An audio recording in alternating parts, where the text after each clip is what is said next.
ही छोटी चिलट मारू नका, मारायचं आहे ना मोठा गडी मारा। महसूल मंत्र्याला सस्पेंड करू शकता का? त्याचं कारण असं आहे की ते देखील लोकसेवेच्या व्याख्येत बसतात। या राज्यामध्ये मोठ्या प्रमाणावर वाळू चोरी चालू आहे, तिथला तलाठी आणि तिथला रेव्हन्यू इन्स्पेक्टर याला निलंबित केलं जाईल। तर घरकुलांना राज्यातले जे आता 20 लक्ष घरं आपल्याकडे आले, जुने काही घरकुल बांधकाम पेंडिंग आहे आणि पुन्हा 10 लक्ष घरं राज्यामध्ये येणार आहे। प्रधानमंत्री आवास योजनेच्या स्कीम येणार आहे।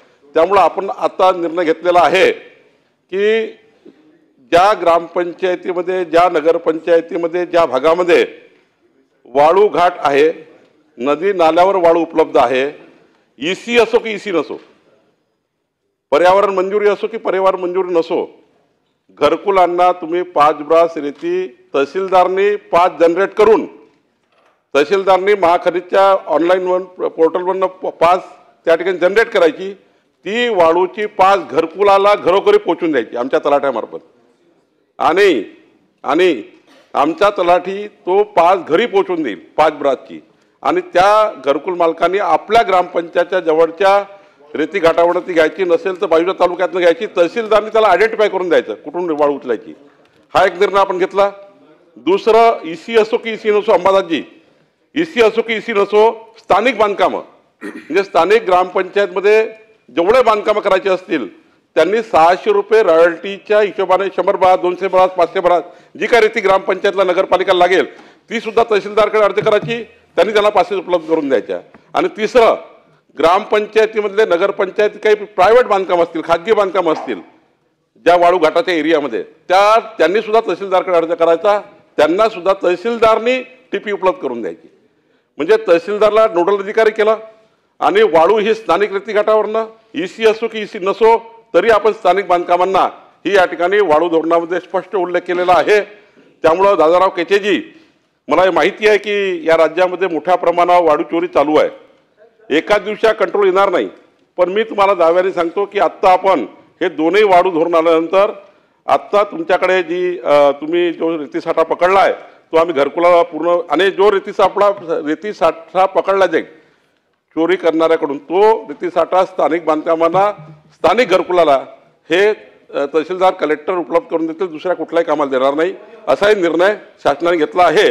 दादारावजी, तुमची मागणी आहे तिथला आरआय काय करतो, तिथला तलाठी काय करतो, तर हे खरं आहे, आमदार जाऊन रेड करतात, आमदार जाऊन वाळू पकडतात, पण त्या ठिकाणी आमचा रेव्हन्यू इन्स्पेक्टर तलाठी त्या गावात असूनही त्या ठिकाणी रेतीचे साठे पकडत नाही।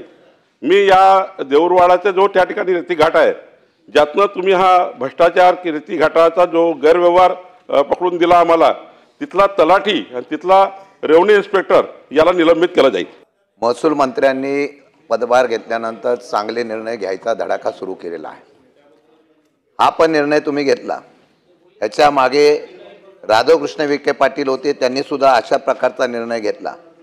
मंत्री महोदय, हा निर्णय घेतल्यानंतर सुद्धा वाळू उपसा बेकायदेशीर चालू आहे। यामध्ये आमची मागच्या ह्या सभागृहामध्ये मी एक या ठिकाणी प्रश्न उपस्थित केला होता, महिनाभर कारवाई झाली आणि परत वाळू उपसा सुरू झाला। आमची विनंती एवढीच आहे की कोणावर तरी त्या असलेल्या कार्यक्षेत्रामध्ये पोलीस स्टेशन आणि सगळे तलाठी सर्कल सगळ्यांचे हप्ते बांधलेले आहेत। आमचा विनंती एवढीच आहे की तुमचा उद्देश चांगला आहे, पण वाळू तर मिळाली पाहिजे ना। बेकायदेशीर वाळू तुम्ही 100 रुपयांनी विकणार आणि बेकायदे 30 रुपयांनी विकायला लागला तर त्याचाच फायदा होतोय। आमचं म्हणणं आहे की त्यांनी सांगितल्या प्रश्नाप्रमाणे हे राज्यामध्ये तुम्ही धोरण स्वीकारत असताना आरोप निश्चिती, जर वाळू उपसा केलेली तक्रार मिळाल्यानंतर तिथं आपण ड्रोनद्वारे सुद्धा सर्वेक्षण करा, वाळू काढली की तिथं नाममात्र दंड आकारला जातो, ही पॉलिसी आहे। आमचं म्हणणं आहे की तिथला तलाठी असेल, सर्कल असेल, तहसीलदार असेल की कोणी अधिकारी किंवा पोलीस स्टेशन सुद्धा यांच्यावर आपण कुठेतरी त्या ठिकाणी जबाबदारी निश्चित केली पाहिजे, कारवाई करण्याची पॉलिसी आपण ठरवली पाहिजे, ती ठरवणार आहात का? शशिकांत शिंदे साहेबांनी योग्य सूचना केली आहे।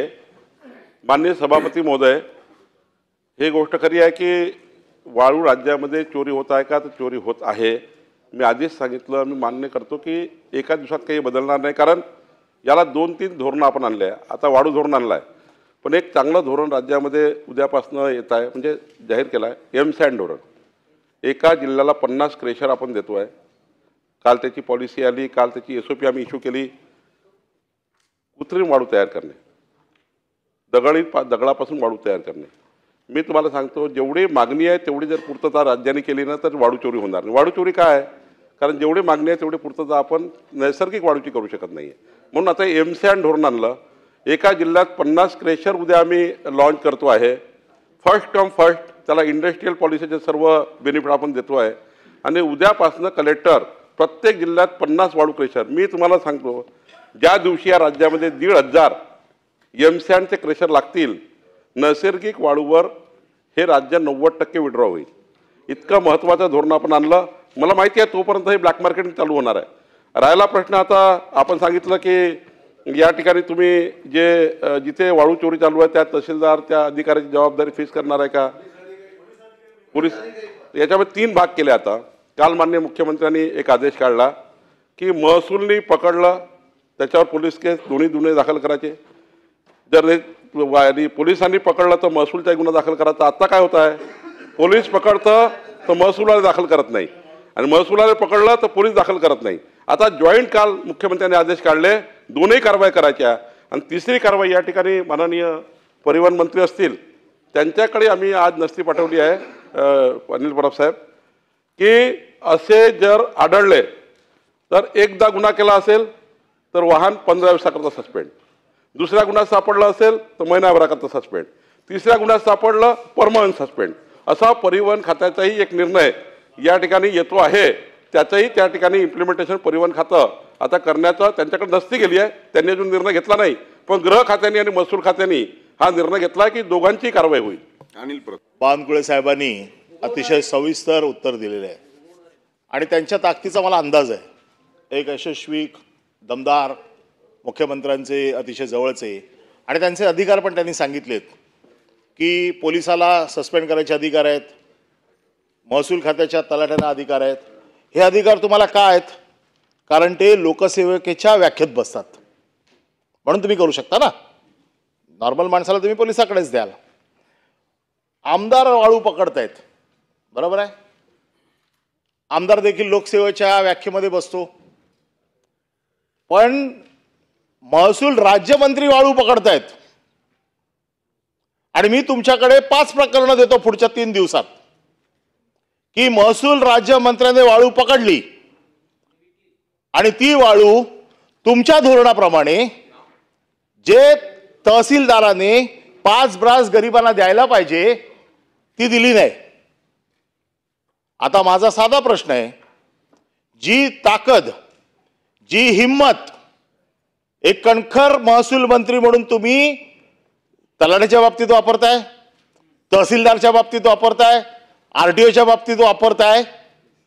ज्या महसूल मंत्र्याने वाळू पकडले त्या ठिकाणचे फोटो, त्या ठिकाणचा एंट्री, जिकडे एंट्री होते ना की बाबा आज महसूल मंत्र्यांनी, राज्यमंत्र्यांनी व्हिजिट केली, तिकडचा तुम्हाला अहवाल ती कॉपी देतो. हे सगळं प्राप्त झाल्याच्या नंतर आपण महसूल मंत्र्याला सस्पेंड करू शकता का?